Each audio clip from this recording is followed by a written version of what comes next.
காரோட விலை 50 லட்சம் 60 லட்சம். கார் நேம் பிளேட் இருக்குல்ல 56 கோடி. கார் நேம் பிளேட் 1 டிஜிட்ல வரும். 56 கோடியை 2 போல்ட் 2 ஸ்க்ரூல நிற்கும். நான் கேள்விப்பட்டேன் ஷோரூமில் என் ஃப்ரெண்ட் ஒருத்தர் சொன்னார், இப்போ ரீசெண்டாக கப்புள்ஸ் எல்லாம் நம்ம கார் வாங்குறது ரீல்ஸுக்காக வாங்குறாங்க. ரீல்ஸ் போட்டு அதில் வியூஸ் வரணுங்கிறதுக்காக வாங்குறாங்க. என்னங்க இது கொடுமை, இதையாவது விடுங்க. நீங்கள் துபாயில் போனீங்கன்னா கார் ஏன் வாங்குறாங்கன்னா காரோட விலை 50 லட்சம் 60 லட்சம் அவங்க ஊர்படி. கார் நேம் பிளேட் இருக்குல்ல 56 கோடி. கார் நேம் பிளேட் 1 டிஜிட்ல வரும். அந்த ஊர் எப்படின்னா நம்மளோட அவன் 10 அடி மேலே போயிட்டான். கார் நம்பரில் 1 டிஜிட் இருந்துச்சுன்னா துபாயில் யூ ஆர் த விஐபி.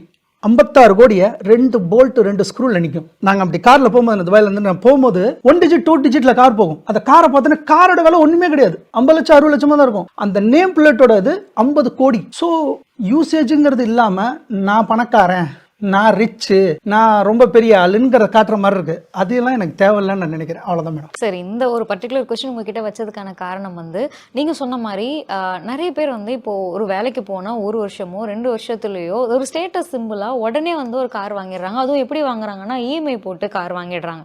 இது எந்த அளவுக்கு அவங்களுடைய வெல்த் ஜேர்னியில் எப்படி இதை அஃபெக்ட் பண்ணும் சார்? நீங்கள் உங்கள் ஸ்கில்ஸ் மேலே நம்பிக்கை இல்லை, ஆனால் உங்களோட மெட்டீரியல் மேலே நம்பிக்கை வச்சுட்டிங்கன்னா நம்மளோட அப்புறம் டவுட் தான். என் ஸ்கில்ஸ் மேலே நம்பிக்கை இருக்குது, என் ட்ரெஸ் மேலே நம்பிக்கை இல்லை, நான் போட்டிருக்க ஷூ செப்பல் மேலே நம்பிக்கை இல்லை, நான் என்ன டெலிவரி பண்ண போகிறேன் ஒர்க்கு, என் குவாலிட்டி ஆஃப் ஒர்க் என்னங்கிறத கன்சர்ன் பண்ணாங்கன்னா they don't need the material. நான் வாட்ச் கட்டினா தான் என் மேனேஜர் என்னை பார்ப்பாரு, நான் ஷூ நல்லா போட்டிருந்தா தான் என் சிஓ பார்ப்பாரு, என் கொலீக்ஸ் பார்ப்பாங்க. அதெல்லாம் தேவையில்லை. இன்னொன்று இஎம்ஐ பற்றி சொல்ல வேணாம். இஎம்ஐ நான் எடுத்துட்டேன்னா இட்ஸ் 12% to 14% இருக்குது இல்லையா? நிஃப்டி கொடுக்குறதே உங்களுக்கு 12% தான். ஸோ நான் எப்படி நான் ஒரு இஎம்ஐ எடுத்துட்டேன்னா அடுத்த ஒரு 10 வருஷத்துக்கு I no need to think about any investment. ஏன்னா அந்த கார்லேயே நான் முடங்கிட்டேன்.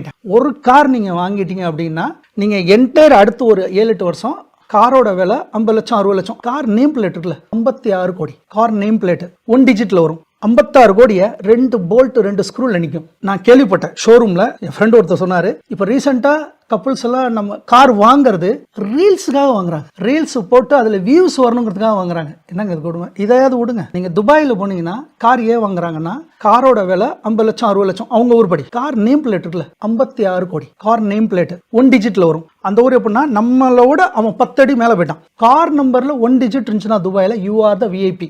56 கோடியை 2 போல்ட் 2 ஸ்க்ரூல நிற்கும். நாங்கள் அப்படி காரில் போகும்போது துபாயில இருந்து நான் போகும்போது 1 டிஜிட் 2 டிஜிட்ல கார் போகும். அந்த காரை பார்த்தோன்னா காரோட விலை ஒன்றுமே கிடையாது. 50 லட்சம் 60 லட்சமாக தான் இருக்கும். அந்த நேம் பிளேட்டோட இது 50 கோடி. ஸோ யூசேஜுங்கிறது இல்லாமல் நான் பணக்காரன், நான் ரிச்சு, நான் ரொம்ப பெரிய ஆளுங்கிற காட்டுற மாதிரி இருக்கு. அதெல்லாம் எனக்கு தேவையில்லைன்னு நான் நினைக்கிறேன். அவ்வளோதான் மேடம். சரி, இந்த ஒரு பர்டிகுலர் கொஸ்டின் உங்ககிட்ட வச்சதுக்கான காரணம் நீங்கள் சொன்ன மாதிரி நிறைய பேர் இப்போ ஒரு வேலைக்கு போனால் 1 வருஷமோ 2 வருஷத்துலேயோ ஒரு ஸ்டேட்டஸ் சிம்பிளாக உடனே ஒரு கார் வாங்கிடுறாங்க. அதுவும் எப்படி வாங்குறாங்கன்னா இஎம்ஐ போட்டு கார் வாங்கிடுறாங்க.